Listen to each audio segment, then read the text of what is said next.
আসসালামু আলাইকুম friends, mobile tips and trick এই ভিডিওতে আপনাকে স্বাগতম। ফ্রেন্ডস, আজকে আমি কথা বলার চেষ্টা করব র্যাম সম্পর্কে।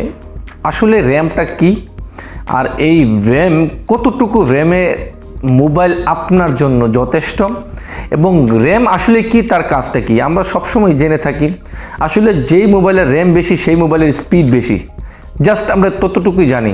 আসলে কতটুকু সত্য আর আসলে কি কথাটা ঠিক, আমি সেই সম্পর্কে বলার চেষ্টা করব। তবে বলার আগে, হ্যালো ফ্রেন্ডস, মোহাম্মদ কাউসার বাংলা ইন্ডিয়া টিপস চ্যানেল পক্ষ থেকে স্বাগতম। ফ্রেন্ডস, যদি আপনি আমার এই চ্যানেল নতুন হয়ে থাকেন তাহলে নিচে সাবস্ক্রাইব করে পাশের বেল আইকনটা টিপে দিন। যদি বেল আইকনটা না টিপেন তাহলে আমার ভিডিওগুলো আপনার নোটিফিকেশন আসবে না। আর যদি অলরেডি সাবস্ক্রাইব করে থাকেন, থ্যাংক ইউ সো মাচ। তাহলে আমরা চলে যাচ্ছি মূল বিষয়ে, র্যাম।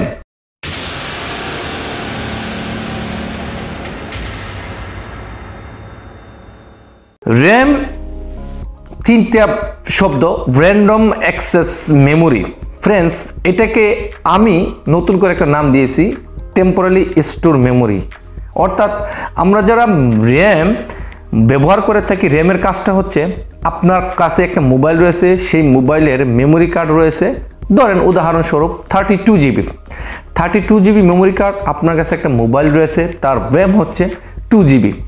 এখন আপনি কি করবেন, মোবাইলে আপনি যে কোনো একটা কিছু দেখতেছেন, বড় আকারে মুভি দেখতেছেন।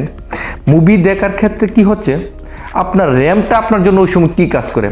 আপনি যখন একটা মুভি দেখতেছেন অনলাইনে বা আপনি অফলাইনে একটা মুভি দেখতেছেন, তখন আপনার মেমোরি কার্ড থেকে বা আপনার মোবাইল থেকে সম্পূর্ণটা নিয়ে নেই র্যামে। ওই র্যাম আপনাকে দিচ্ছে দেখার জন্য, আপনি ডাইরেক্ট ওই জায়গা থেকে দেখতে পাচ্ছেন না। একটা উদাহরণ দিয়ে আমি বলতেছি, আপনি শর্টকাট, আপনি যদি একটা পুকুর থেকে মাছ ধরেন তাহলে আপনি ডাইরেক্ট পুকুর থেকে মাছটা নিচ্ছেন না। কোথায় থেকে নিচ্ছেন? পুকুর থেকে কেউ মাছটা ধরে একটা খাঁচার মধ্যে রাখছেন, আপনি খাঁচা থেকে মাছটা নিচ্ছেন। অর্থাৎ সেম র্যামটা আপনার ওই পুকুর থেকে, অর্থাৎ আপনার মোবাইল থেকে, আপনার মোবাইল হার্ড থেকে, আপনার যে কোনো জায়গা থেকে, অনলাইন থেকে, যে কোনো জায়গা থেকে, মোবাইল থেকে আপনার মেমোরি কার্ডে নিচ্ছে। আপনি জাস্ট মেমোরি কার্ড থেকে নিয়ে ব্যবহার করতেছেন। আপনার ডাইরেক্ট ইউটিউব, ডাইরেক্ট আপনার ফাইল ম্যানেজার থেকে কোনো কিছুই দেখতে পারবেন না র্যাম ছাড়া। আরেকটা কথা, আপনার মোবাইলে যদি র্যাম না থাকে তো আপনি একদম মোবাইল ব্যবহার করতে পারবেন না। তাই আমরা আজকে শিখে ফেললাম র্যামের কাজটা কি। র্যামের কাজ হচ্ছে সে তার কাছে এনে আপনাকে দিবে, তখন আপনি মোবাইলে যে কোনো জিনিস ব্যবহার করতে পারবেন। কথা হচ্ছে এখন, তাহলে আসলে কি আমরা কতটুকু র্যাম কিনলে আমাদের জন্য ভালো হয়?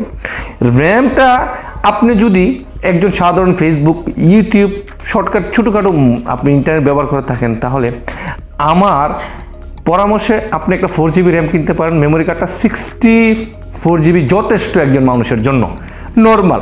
আর যদি আপনি বড় বড় গেমিং করে থাকেন মোবাইলে, তাহলে আপনি 6 জিবি র্যাম নিতে পারেন, যদি আপনি বড় গেমিং করে থাকেন, গেমার হয়ে থাকেন।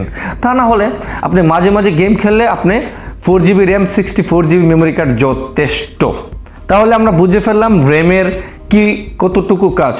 আর অবশ্যই আপনি মোবাইল কেনার আগে কি দেখে কিনবেন আমি আই বাটনে দিয়ে রেখেছি, আপনি দেখে নেবেন। একটা মোবাইল কেনার আগে আপনাকে কি দেখে একটা মোবাইল কিনতে হবে।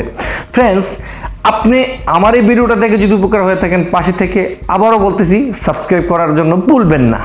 ভালো থাকবেন, নতুন করে আরও একটি ভিডিও নিয়ে চলে আসবো ইনশাল্লাহ। আজকের মতো বিদায়, আল্লাহ হাফেজ।